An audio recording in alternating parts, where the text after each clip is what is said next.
Hello, my name is Antonio Gering, and I'm going to be presenting the opposition to a single-payer system will cure most ills of the U.S. healthcare system. In order to properly argue against why a single-payer system isn't feasible in the United States, we have to understand what a single-payer system is exactly.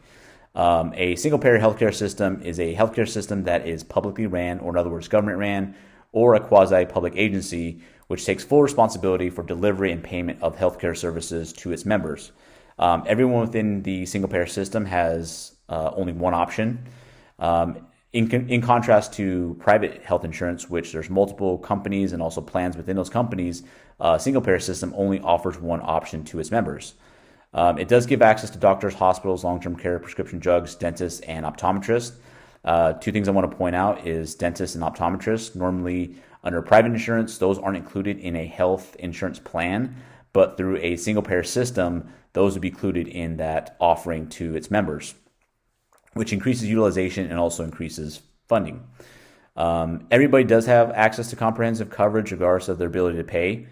And also, too, the government is the entity paying for everyone's coverage. So it really isn't free because in order to fund this single-payer system, it has to come from tax dollars. And lastly, there is an example of a single-payer system here in the United States, which is known as Medicare, which we should be all familiar with. And the newest platform for this single-payer system is Medicare for All. So the idea of a single-payer system in the United States isn't a new idea. In fact, it's been around since the early 1900s during the Roosevelt administration. The idea of a single-payer system has very polarized issues with strong ideas and strong arguments for and against. Some of the arguments are it's a form of communism, and then also another argument is health insurance is a human right. Therefore, a single-payer system would offer health insurance to everyone. If you fast forward to 2010, more recent time, legislation was passed in Vermont to create a state-based single-payer model under a Section 1332 waiver of the Affordable Care Act. And then in 2014, the plan stalled due to the higher than expected tax estimates to fund the system. So a lot of people love the idea in Vermont, but when they saw the price tag of how much it's going to cost, a lot of people shied away and it just fell dead in the water. Then in 2016, as we all know, Bernie Sanders made a run for the presidential nomination in the Democratic Party, and he ran on a platform of a single-payer system, which he called Medicare for All. Also in 2016, Colorado residents voted against a state-level single-payer system on the ballot. And then in 2017, California introduced a bill intending to establish a single-payer system at the state level. The idea of a single-payer system presents a lot of misconceptions. The first being that a single-payer system will reset the U.S. healthcare system and the way it operates, and that's just false. There's no way to prove that, and also our healthcare system is so intricate with many different components from private, public, that creating a single-payer system would create a shock to the system and potentially could collapse our health infrastructure. Another argument, a single-payer system would improve health disparities within the country, and that's just false. There's no way to prove that. In fact, that a lot of times people have a false sense of security because they have insurance that they might do less than responsible choices with their life and also make poor health decisions. So it actually might give them a false sense of security and a false sense of protection having a single-payer system in the United States.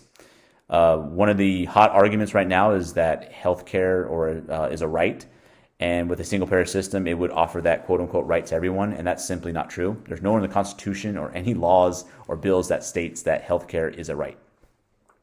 Another argument is a single healthcare system would be free for all, and that's simply not the case.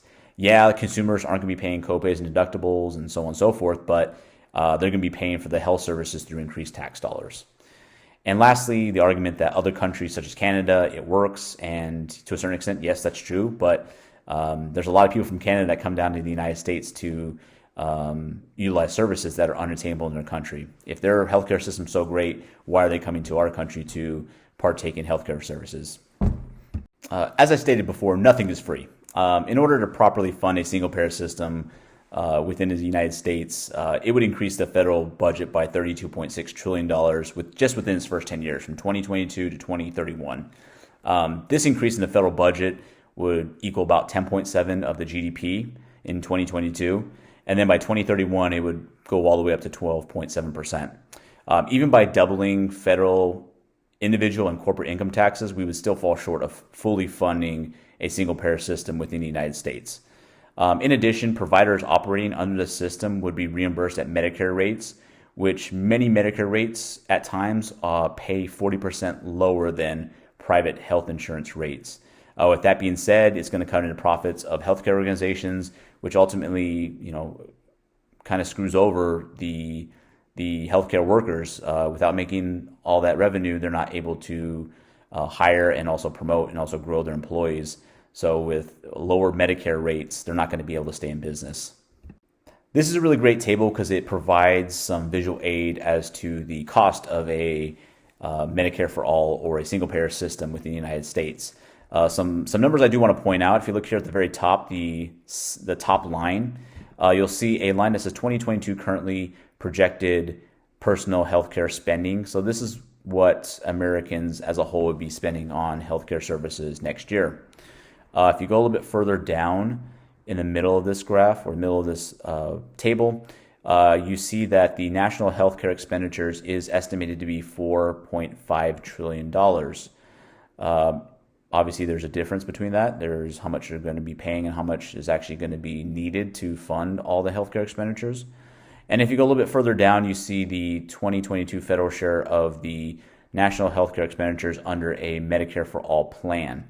So this is very important to note, is because yes, people won't be paying co-pays or co-insurance or deductibles, but that money to fund those healthcare services needs to come from somewhere. And under a Medicare for All or a single payer system, healthcare expenditures will cost over $4 trillion, which is paid by the federal government, which is paid by tax dollars from the people of this country. Right below that 4.2 trillion, another thing I want to point out is the subsidies that the government pays. So without a single payer system, the government would just be paying $1.7 trillion in subsidies. However, with a single payer system, in addition to that 1.7, an increase of 2.5 trillion would be needed to be added in order to get to that $4.244 trillion in order to properly fund a single payer system with the United States. This table right here further elaborates the impact that a single payer system has on the U.S. for the next 10 years, starting from 2022 all the way to 2031. As I stated before, if a single payer system is implemented by next year, we're looking at 10.7 of the GDP just dedicated to healthcare expenditures, all the way to 12.7 in 2031 if a single payer system is implemented in this country. As you can see here, there's very little net change in any type of expenses that are associated with healthcare, even with drug costs, admin fees, you name it. There's just consistent increases in the cost of healthcare. And of course, this stuff is quote unquote free, but it really isn't. It is paid for by the U.S. government, but it's taken from taxes, both individual and also corporate taxes, which have to be collected in order to fund a single payer system. To sum up my argument, a single payer system simply isn't feasible to cure our healthcare issues in the United States. A lot of people love the idea of a single payer system until they're confronted with the reality of how it can be implemented and funded.